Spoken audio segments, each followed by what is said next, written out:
자, 오늘 읽을 주제는 무엇인가 하면은 195페이지에 성공하려면 미래의 나에 대해 진실해져야 된다라는 페이지를 읽어보도록 하겠습니다. 거기 밑에 조그마한 글자도 좀 읽어볼게요. 미래를 쫓아라. 내일의 세상에서 살아가라. 오늘 세상 말고 좀 제발 내일의 세상에서 살아가라네요. 이것이 가장 가슴 뛰는 삶의 방식이다. 여러분 가슴 뛰는 삶은 어떨까요? 두근두근 두근두근 두근. 아마 우리 학창 시절에는 그렇게 가슴 뛰지 않았을까? 모르는 그 미지의 그 미래에 대한 기대감. 그런 것 때문에 가슴 뛰는 삶을 살았죠. 그게 바로 내일의 세상에 살아가는 거죠. 우리가 청춘을 돌이킬 수 있다면 어떨까? 이런 생각 해보지 않으시나요? 나는 뭐 새로운 거 하기 너무 늦었어. 이렇게. 늦은 것도 하나도 없는데 그냥 늦었다라고 얘기하는 거죠. 이미 살 만큼 살았다고. 아니, 왜 그러시는 거예요? 라는 이야기를 이 저자는 하고 있습니다. 그게 말 하나하나가 다 맞는 말만 하는 거예요. 가장 가슴 뛰는 삶의 방식이다. 이렇게 살면 새로운 기회에 놀라며 날마다 어린 시절의 생일 같은 날을 살게 될 것이다. 뇌는 건강하고 젊고 활동적으로 유지될 것이다. 이게 얼마나 중요해요. 치매 안 걸린다는 얘기예요. 자, 모든 것이 늘 새롭기에 가정이나 습관에 의존하지도 않는다. 내일의 세상에서 살아갈 때 모든 주의를 기울여 날마다 계속 배우게 될 것이다. 라고 데릭 시버스라는 작가가 말한 거를 여기다가 올려놓았습니다. 그리고 윌리엄 섹스피어가 한 말도 올려놨네요. 무엇보다 진실한 자아를 가져라. 진실해라. 나 자신에게 진실해라. 무슨 의미를 가질지 본문을 읽어보도록 하겠습니다. 자, 오늘 등장하는 인물은 히틀러입니다. 아돌프 히틀러. 들어보셨나요? 모두를 때려 죽인 그 악명 높은 아돌프 히틀러. 자, 근데 이 사람은 원래는 화가였대요. 그래서 이 사람은 전쟁 중에도 그림을 그렸대요. 그래서 1925년에 출간한 자서전 나의 투쟁에서 어린 시절 꿈이 전문적인 예술가라고 했다네요. 그리고 1907년 18살일 때 히틀러는 상속받은 돈을 들고 예술가가 되기 위한 공부를 하려고 빈으로 갔대요. 그리고 수년 동안 갈고 닦은 솜씨에도 불구하고 빈 미술 아카데미 입학 시험에 떨어졌어요. 그래서 그는 꿈이 꺾였대요. 그리고 그 다음엔 1908년에 그리고 1909년에 계속 다시 도전했지만 떨어졌대. 처음 지원했을 때 심사를 통과했는데 이 심사에서 히틀러는 3시간씩 두 번이나 걸쳐 상징적 장면이나 성경적 장면을 지정받아 그림 2점을 지냈대요. 하지만 두 번째 심사에서 그 심사위원은 히틀러의 포트폴리오를 검토하고 탈락시켰대요. 그리고 심사위원 측은 히틀러가 그림보다 건축에 더 재능이 있다고 판단했다는 거예요.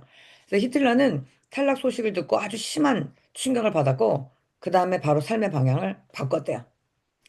최고의 나를 꺼내라 라는 책의 저자 스티븐 프레스필드는 이렇게 말한대요. 지금 히틀러의 이런 스토리를 듣고, 최고의 나를 꺼내라 라는 저자 스티븐 프레스필드가 이렇게 말했다는 거예요. 밑에 한번 읽어보죠. 히틀러는 예술가가 되기를 원했다. 그의 그림은 한 점이라도 본 적이 있는가? 나는 보지 못했다. 그는 저항에 부딪혀 지고 말았다. 과장이라고 말할 수 있지만 나는 이렇게 말하겠다. 히틀러에게 빈 도화지를 바라보는 것보다 2차 세계대전을 일으키는 것이 더 쉬운 일이었다. 라고요.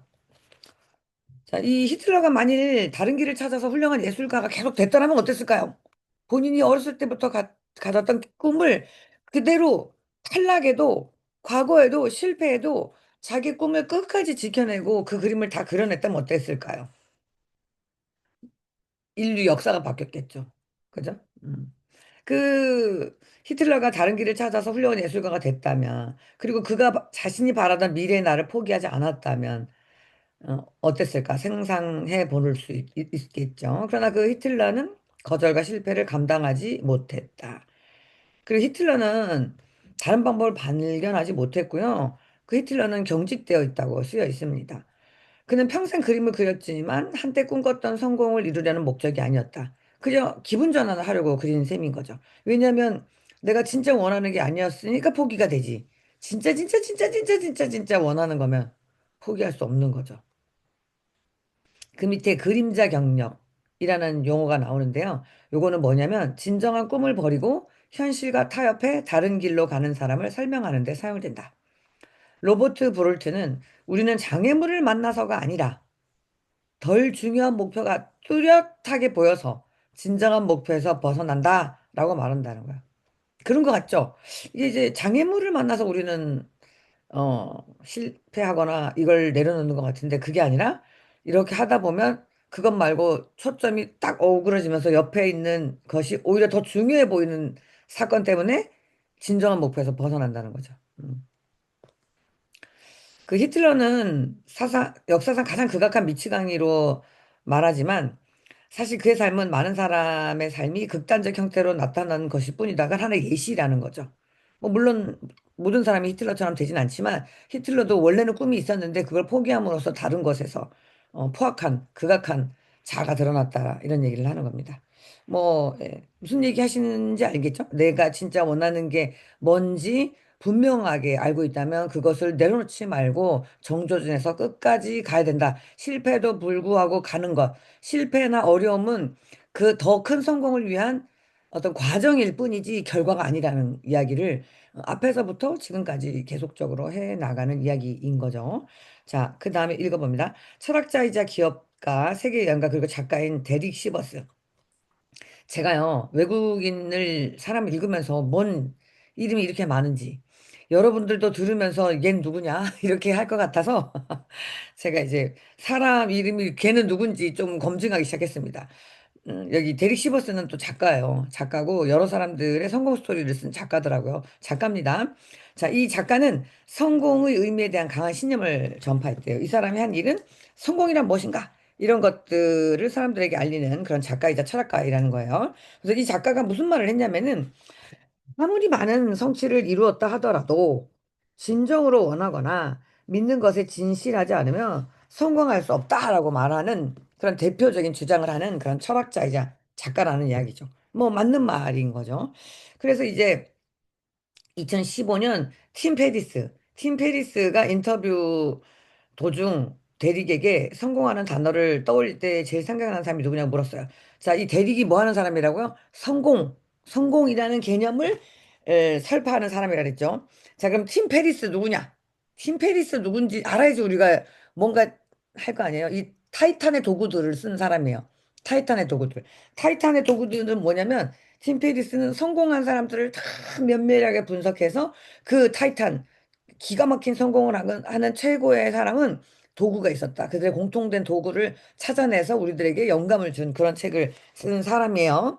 그 팀 페리스가 이제 성공한 사람이니까 이 데릭 시버스에게 인터뷰를 한 거죠. 그래서 그럼 성공이라는 이야기를 늘 쓰고 계신데요. 데릭님, 당신은 성공이라는 단어를 떠올릴 때 가장 생각나는 사람이 누굽니까? 라고, 그리고 그 이유는 무엇입니까? 라고 이렇게 물었다는 거예요. 대릭에게. 대릭이 누구라서요? 성공 전문가라서. 그랬더니 대릭이 이렇게 말했대요. 그래, 이렇게 이제 배경을 알아야 이해가 되는 거거든요. 198페이지에 이렇게 보면은 어떤 질문이든 처음에 나오는 대답은 썩 재미없습니다. 자동으로 나오는 말이기 때문이죠. 가장 먼저 떠오르는 그림은 모나리자. 천재는 아인슈타인. 작곡가는 모차르트. 이렇게 즉각적이고 무의식적이며 자동적으로 나오는 생각이 있고 반대로 느리고 의식적이고 이성적이며 신중한 사고가 있습니다. 나는 정말로 느린 사고를 합니다. 내 삶에서 자동적으로 나오는 반응을 없애고 그 대신 더욱 신중하게 반응하며 천천히 생각하죠. 대리은 팀의 질문을 수정했대요. 만일 질문을 성공이라는 단어를 떠올릴 때 세 번째로 나타나는 사람은 누구인가요? 이렇게 물음으로 바꿔보죠. 라고 얘기를 하면서 그 사람이 첫 번째로 생각난 사람보다 실제로 더 성공했다고 말할 수 있는 이유는 있습니까? 라고 했다면 어땠을까요? 그랬다면 처음으로 떠오르는 사람은 리처드 브랜슨일 겁니다. 이제 또 이제 리처드 브랜슨이라고 하면 또 여러분들은 이 책을 읽어서 무슨 말인지 몰라요. 그래서 제가 대신 찾아봤습니다. 리처드 브랜슨이란 영국의 산업자고요. 영국의 사업가고요. 난독증이 있어요. 어렸을 때부터. 뭐 글을 읽어도 무슨 말인지 하나도 모르는 거야. 수학 계산도 못했고요. 그래서 고등학교를 최하위로 졸업을 했어요.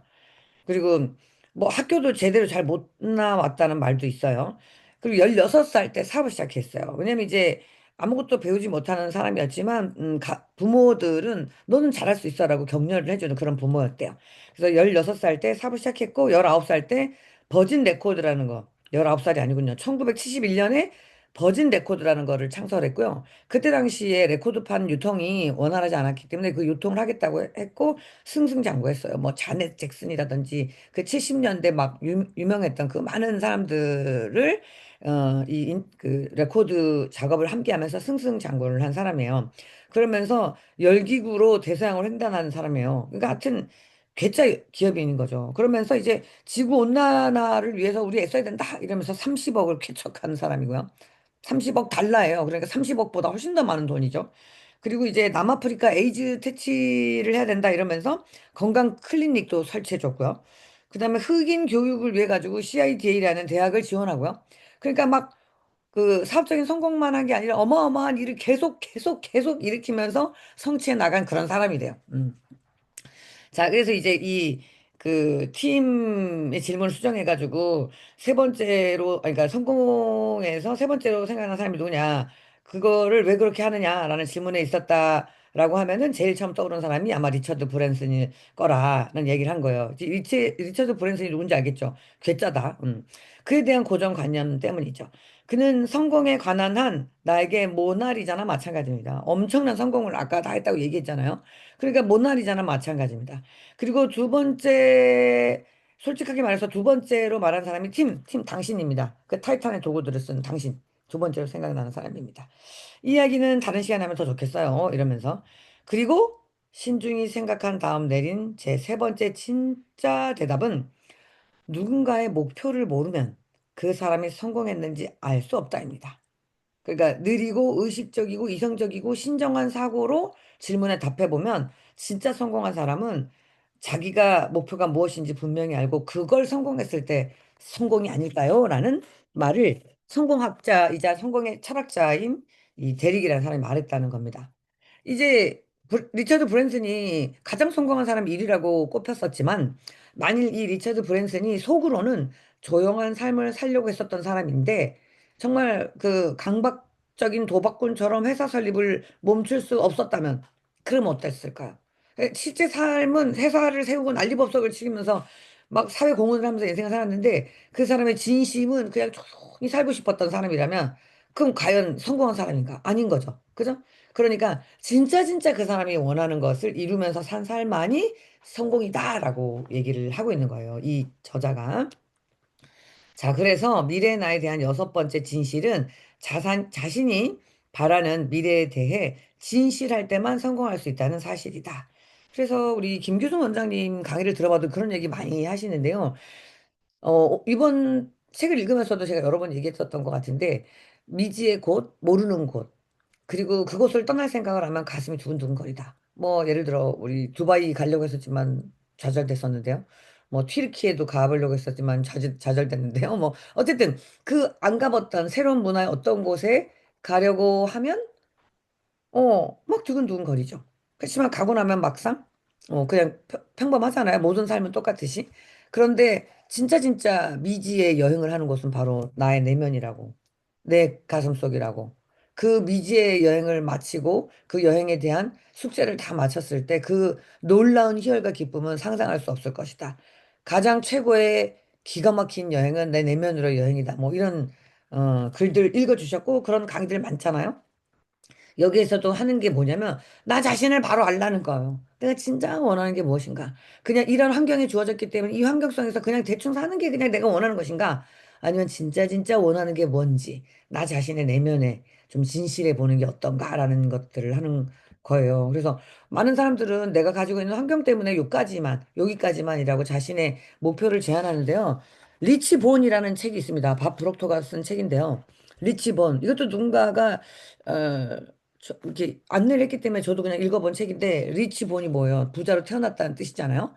그러니까 우리는 부자로 태어났고 우리는 안에 모든 능력을 갖고 있고 우리는 멈출 수 없는 모든 것을 갖고 있는데 다른 내 생각이 그걸 다 막는 거야. 이렇게 콕콕콕 아니야 이렇게. 그러니까 나는 정말 신과 닮은 형상으로 나왔잖아요, 우리가. 우리는 무한한 가능성을 가지고 있잖아요, 우리가. 근데 내 자신에게 진실하지 않다는 이야기를 하고 있는 겁니다. 그래서 자신이 바라는 미래가 무언지 정확하게 알아야지만 된다는 이야기를 하고 밑에 줄 많은 사람이 성공한 것처럼 보이지만 실제로 그들 중 대부분이 자신이 원했던 삶이 아닌 껍데기만 있는 삶을 살고 있다. 아무리 리처드 브랜슨이라고 해도 진정으로 원했던 일을 하는 게 아니라면 성공했다고 볼 수 없다라고 말하면서 자기 자신에게 진실해질 것을 말하고 있습니다. 자, 맨 밑에 성공이냐 아니냐를 결정하는 건 외부 요소가 절대 아니다. 목적에 맞는 삶을 살아가느냐만이 성공의 유일한 척도다. 이런 얘기를 하고 있어요. 그러니까 미래의 나를 잘 설계하기 위해서는 나 자신에게 진짜 진짜 솔직할 필요가 있고 내가 갖고 있는 열망이 있다면 그것을 분명히 인지해 줄 필요가 있다는 이야기를 하는 거죠. 인간은 누구나 자유로운 삶을 살고 싶지 않나요? 제약 없는 삶, 그런 거에 대한 꿈을 한번 꿔보면 좋을 것 같아요. 자, 이제 다음 페이지, 200페이지. 신에 대한 견해가 미래의 나에게 영향을 끼친다라는 그런 진실 일곱 번째를 읽어보도록 하겠습니다. 자, 여기 우리가 느끼는 가장 큰 두려움은 무능함이 아니다. 오히려 우리가 측량할 수 없을 정도로 강력하다는 사실이 가장 큰 두려움이다. 우리를 위협하는 것은 어둠이 아니라 빛이다. 우리는 스스로에게 내가 누구기에 눈부시고 멋지고 재능 있고 훌륭하고 강력한가? 라고 질문한다. 그렇지 않은 그대는 누구인가? 그대는 신의 자녀다. 그대의 소심한 행동은 세상을 이롭게 하지 못한다. 주변 사람들에게 불안감을 주지 않으려고 잠자코 가만히 있으면 세상을 밝게 비추지 못한다. 라고 마리안 윌리엄슨이라는 저자가 인용한 글을 이렇게 하고 있습니다. 우리는 그냥 정말 무능하지 않다니까. 우리가 두려움은 무능해서 있는 게 아니라 우리가 측량할 수 없는 능력을 가지고 있어서 그걸 다 이룩 했을 때 막, 어쩌지? 그런 두려움이라는 이야기를 하고 있네요. 자, 201페이지 넘어가겠습니다. 여러분들은 이제 신앙도 여러 가지고 갖가지를 믿고 있기 때문에 뭔가 고정적인 편견을 가져가기 위해서 하는 게 아니라는 말이 여기에 있습니다. 자유로운 생각으로 머리를 열고 마음을 열고 읽어보도록 할게요. 처음부터 짚고 넘어가야겠다. 이번 주제를 다루면서 나는 당신이 신을 믿어야 하는지, 그렇지 않은지 설득할 생각이 전혀 없다. 그 선택은 전적으로 당신에게 달려있다. 여기서 강조하는 것은 신을 믿든 그렇지 않든 신에 대한 견해가 미래의 나를 어떻게 바라보는지에 직접적 영향을 주기 때문에 설명하고자 한다는 거예요. 자, 그럼 읽어봅시다. 자, 신에 대한 어떤 견해를 가지고 있든 그 생각은 본성, 잠재력, 삶의 궤도를 바라보는 관점에 영향을 미친다. 또한 단기적인 미래나 장기적인 미래에 그리고 지금의 삶이나 사후의 삶에 모두 영향을 줍니다. 그렇죠. 동의가 되죠. 예를 들어 신이 있고 현세에서의 행동에 따라 천국이나 지옥에 간다고 믿으면 사후의 삶을 기대하며 올바로 살려고 노력할 것이다. 만일 신이 없다고 믿고 죽으면 끝이라고 생각한다면 그런 견해도 현재 행동에 영향을 미칠 거라는 거죠. 내가 뭘 믿느냐면은 믿는 대로 행동하고 그 결과를 고스란히 받을 거라는 얘기예요. 맞잖아요? 그렇지 않아요? 신이 없다고 믿으면 사후의 삶에 대해서 뭐 생각할 이유가 없잖아요. 그냥 죽으면 그만인데. 그러면 되는 대로 살아야겠다라고 선택할 수 있다는 얘기죠. 자, 그 밑에도 읽어볼게요. 일부 신에 대한 견해 때문에 목적의식이 불분명해지고 운명을 제한된 시각으로 보기도 하죠. 신이 어떤 신을 내가 상정하느냐에 따라서 내 삶의 방향이 제한적으로 되어야 된다는 것도 이제 얘기하고 있는 거예요. 하지만 미래 나를 제한한다는 관점이라면 그것이 무엇이든 의문을 품어보아야 한다는 게 나의 생각이다. 특히 신과 관련해서라면 더욱더 그렇다라고 이제 얘기를 하고 있습니다. 그러면서 신에 대한 견해 중에 미래의 나를 적극적으로 해방시키는 것도 있고, 그리고 신에 대한 내 견해를 구체적으로 설명한 생각이다. 그리고 그 견해가 미래의 나뿐만 아니라 인간의 잠재성에 대해 얼마나 놀라운 시각을 갖게 해주는지도 알려주려고 한다. 라고 저자가 쓰고 있습니다. 자, 그럼 다음 페이지에 보겠습니다. 신에 대한 견해와 신과 인간의 관계에 대한 견해는 무수히 많다. 그런데 신에 대한 대표적인 견해 몇 가지만 살펴보겠대요. 그리고 몇 가지만 살펴보는 걸 양해하래요. 너무 많은 걸 다 다루기에 지면이 좀 짧아서. 그래서 이제 그 밑에 패러그래프 밑에 단락 보면은 첫 번째 신에 대한 일반적 견해 딱 나왔습니다. 신이 인간의 행동과 그로 인한 결과를 비롯해 모든 일을 통제하고 결정한다는 생각이다. 아니, 이렇게 신이 이제 내가 미래에 할 일까지 다 결정됐어, 이제. 나는 태어나서 끝까지 그냥 딱딱 결정된 사람이야. 신이 창조했기 때문에. 만약 이런 견해다. 라고 하면은 내가 누구인지 현재 무슨 행동을 하는지 전혀 중요하지 않죠. 왜냐면은 신이 이미 천국에 갈 사람과 지옥에 갈 사람을 예정해 놓았기 때문이다. 이렇게 얘기를 하는 거예요.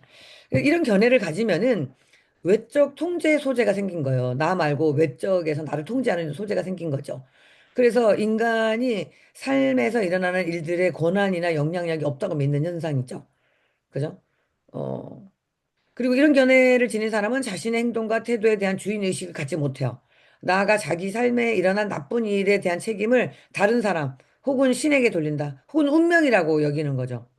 그죠? 정해진 팔자가 있다라는 생각을 하게 되는 그런 신에 대한 견해인 거죠. 나를 그렇게 창조했다. 나는 그런 팔자로, 그런 운명으로. 자, 그러면은 뭐 아무리 노력해도 벗어날 수 없을 거라는 생각을 하게 될 거고요.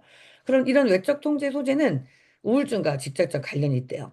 그리고 내 생각에는 이를 신을 광적인 독재자로 가정하기 때문에 건강한 견해는 아니라는 생각을 피력하고 있습니다. 왜냐면 합리적으로 생각해 볼 때 한쪽이 다른 쪽에서 일어나는 모든 일을 지배하고 통제한다면 건강한 관계를 구축하는 게 불가능할 거다. 이런 견해는 인간을 신의 꼭두각시로 만든다.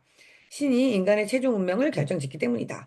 따라서 이 견해가 미래 나에게 미치는 영향은 매우 파괴적이다. 뭐 더 할 필요가 없으니까라는 그런 견해. 근데 신에 대한 이런 견해. 신이 모든 것을 좌지우지하고 결정한다. 신에 대한 맹목적 순종을 한다면은 그건 이런 견해가 아닌가라는 이야기를 하고 있는 거예요. 자, 이제 두 번째.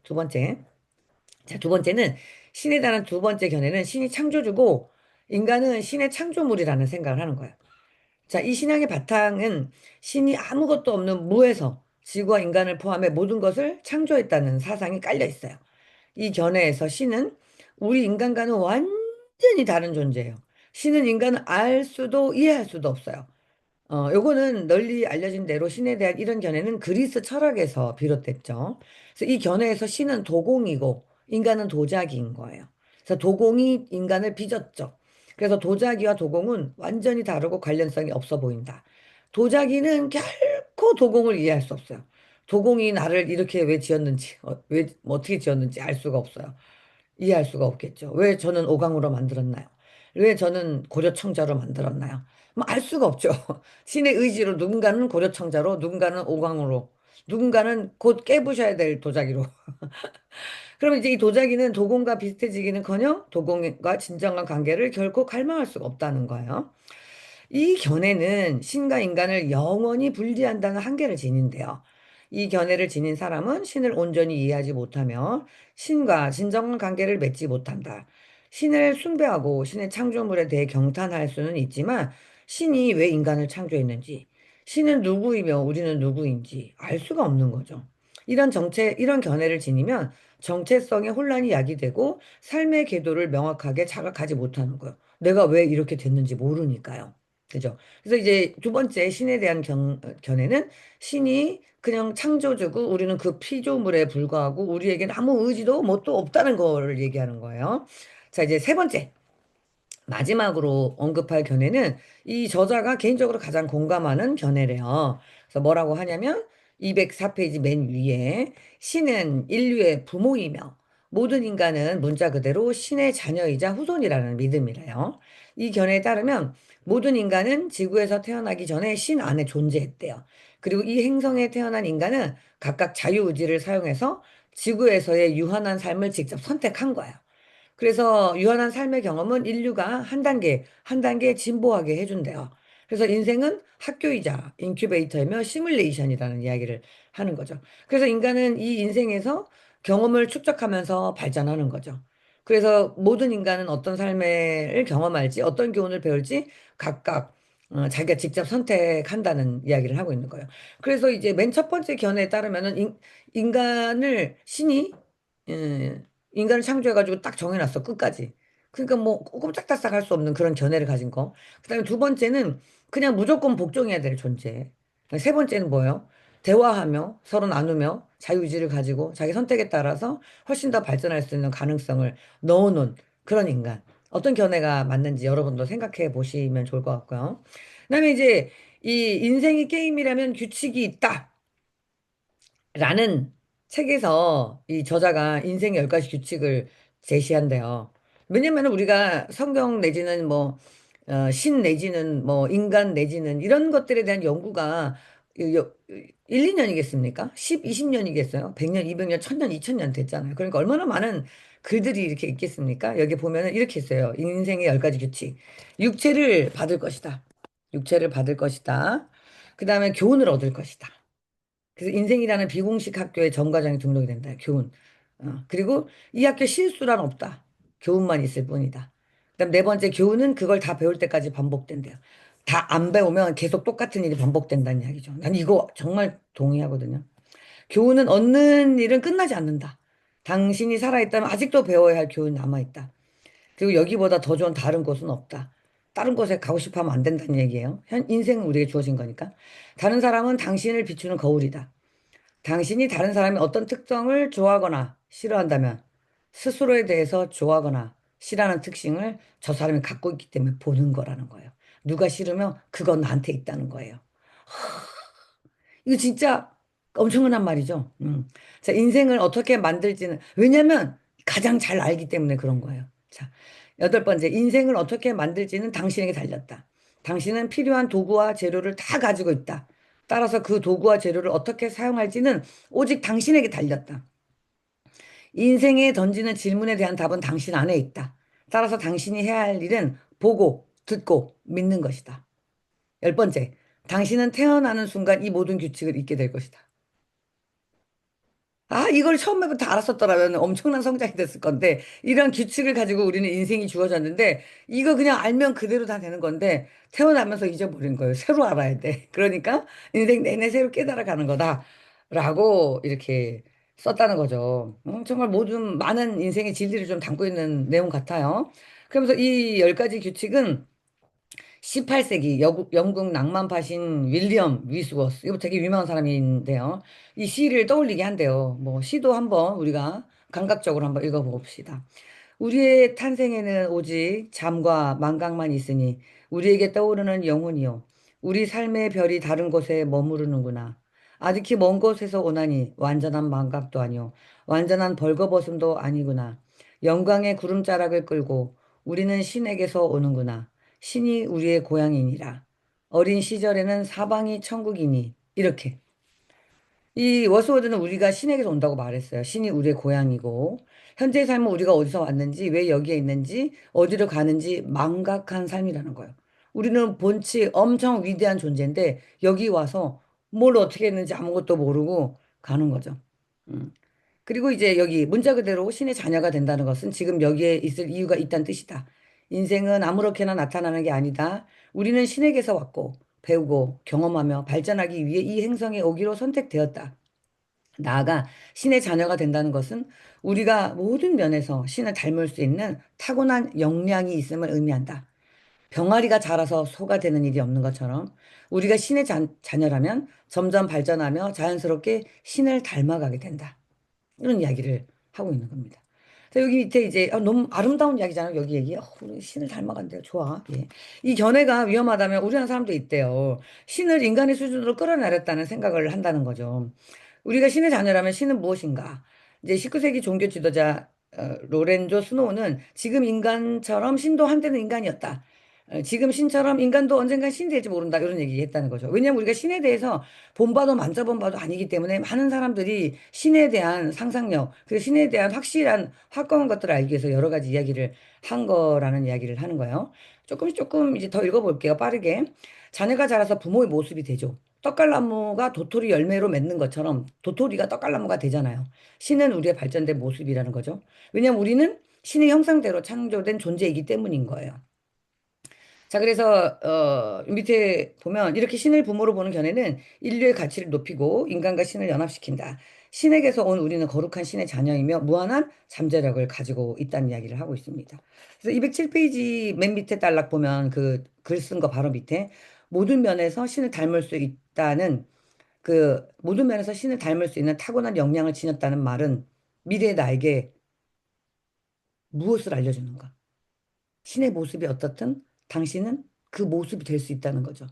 또한 신이 가지고 있는 모든 특성을 지닐 수 있는 거죠. 그래서 이런 견해는 새롭거나 독특한 게 아니고 이런 견해를 나타내는 그 철학적 용어도 있다는 거예요. 그래서 원래 인간을 점점점 성장시키면 신과 닮아진다는 이야기를 하고, 뭐 이렇게 찬양 같은 데도 있어요. 하나님의 꿈이 나의 비전이 되고 뭐 이런 거 있거든요. 그러니까 신이 있다고 믿는다면 신이 가지고 있는 그 특성을 내가 그곳을 안에 닮아질 수 있다고 생각하면 미래의 나에 대해서 생각하거나 상상할 수 있는 것이 그 크기와 포부가 어마어마하게 클 수 있다는 거죠. 그냥 다만 나를 그냥 하찮은 인간으로 줄여놓게 되면은 더 큰 꿈을 꿀 수 없는데 내 안에 신성을 발견해서 신과 닮아지려고 한다라면 우리 안에 있는 엄청난 가치가 발현된다는 그런 이야기를 하고 있는 거예요. 좀 더 자세한 이야기는 좀 더 길어지기 때문에 다음 시간에 다음 주에 읽도록 하고요. 오늘은 여러분들이 내 안에 있는 신성을 깨워서 내 안에 심연의 꿈이 무엇인지 알아서 그걸 좀 더 캐서 좀 더 여러분들의 미래의 나에 대한 모습을 좀 더 멋지게 자유롭게 설계할 수 있는 여러분들이 될 수 있기를 바랍니다. 뭐 모든 것은 설계해야 결과가 나오지 않겠습니까? 자, 오늘도 여러분 수고 많으셨습니다.